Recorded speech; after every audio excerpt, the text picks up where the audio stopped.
দর্শক, আমন্ত্রণ জানাচ্ছি রণাঙ্গনের স্মৃতি অনুষ্ঠানে।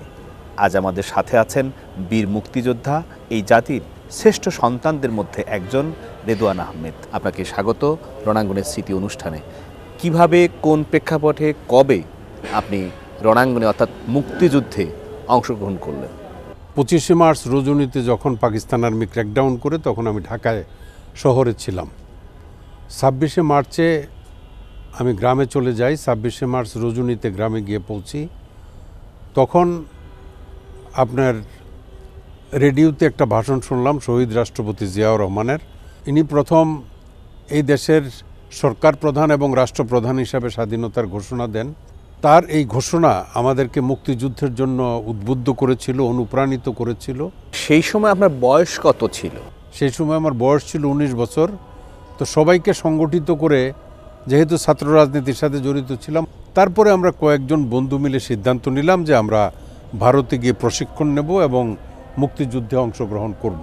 সেই বন্ধুদের যদি দুই একজনের নাম আপনি বলতে পারেন, যদি আপনার স্মরণে থাকে। আবুল কাশেম, সিদ্দিকুর রহমান, আবুল হাশেম, তারপরে শহীদুল ইসলাম।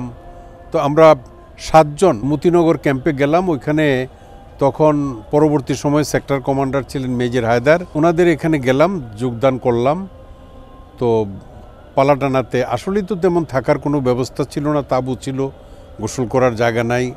তারপরে আপনার জোকে ধরে ওইরকম অবস্থাতে সপ্তাহ 10 দিন পরে আমি আপনার প্রাথমিক যে ট্রেনিং, ওই ট্রেনিংটা ছিল আপনার HE-36 হ্যান্ড গ্রেনেডের প্রশিক্ষণ। গ্রেনেড মারা পর্যন্ত প্রশিক্ষণ নিয়ে একদিন তার কাছ থেকে ছুটি নিয়ে উদয়পুরে গেলাম। এরপরে আপনার মে মাস মোটামুটিভাবে চলে যাবে। মে মাসের শেষের দিকে, জুন মাসের প্রথম দিকে আইসা ওইখানে আমাদের ছাত্রদের বিস্তর থেকে 121 জনের ক্যাপ্টেন সুজাত আলী সিলেক্ট করলেন, আমাদেরকে উচ্চতর ট্রেনিংয়ে পাঠাবেন। এবং তখন আমার নেতৃত্বে উচ্চতর ট্রেনিংয়ে পাঠাইলো আপনার মেঘালয়ে 2nd জাট ব্যাটালিয়নের সাথে। তো 2nd জাট ব্যাটালিয়নের সাথে আমরা অস্ত্রের ট্রেনিং নিলাম। তখন আমরা খবর পাইলাম যে তেল ঢালাতে, মানে তুরাতে, মেঘালয়ে আমাদের থেকে অল্প একটু জায়গা, মানে 20-30 মাইল হবে, 18 রাজপুতের যে ব্যাটালিয়ন হেডকোয়ার্টার ছিল, ওইখান থেকে জেট ফোর্সের হেডকোয়ার্টার আছে। তো ওইখানে গেলাম। ওইখানে গিয়ে তখন মেজর হাফিজ, তখন ক্যাপ্টেন হাফিজ ছিলেন। তো মেজর হাফিজ আমাদেরকে পাঠাইলেন জেট ফোর্সের ব্রিগেড হেডকোয়ার্টারে। আপনার সেটাও কাছাকাছি, তুরাতেই আপনার তেলঢালায়। এই ক্যাপ্টেন অলি আহমেদ বীর বিক্রম, যিনি আজ KLDPর সভাপতি, কর্নেল অলি আহমেদ বীর বিক্রম। তো ওনার এখানে গেলাম। তারপরে আমাদের ওই কোম্পানিকে 121 জনকে 3টা ভাগে ভাগ করে দিল। তো আমাদের যে প্ল্যাটুনটা, আমার নেতৃত্বে স্টুডেন্ট প্ল্যাটুনটা রাখলো কর্নেল অলির সাথে।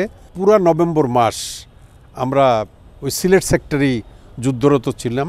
একদিন ভোরবেলা তো আমরা সারা রাত ওই পাকিস্তানিরা আমাদের উপরে শেলিং করছে, বিশেষ করে এই শেষ রাত্রের থেকে সকাল পর্যন্ত।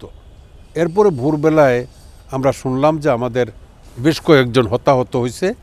তার মধ্যে ক্যাপ্টেন মাহবুবও বাংকারের উপরে বসে পুরি খাইতেছিল। ওনার উপরেও একটা 3 ইঞ্চ মোটা শেল আইসা পড়ার পরে ওনার জাস্ট স্কেলিটনটা ছিল। সিলেটের অনেকগুলো এলাকায় আপনি আপনার রণাঙ্গনের সেসব স্মৃতির কথা বললেন। তো বাংলাদেশ স্বাধীন হয়েছে 16 ডিসেম্বর আনুষ্ঠানিকভাবে, কিন্তু সিলেট স্বাধীন হয়েছে 14 ডিসেম্বর।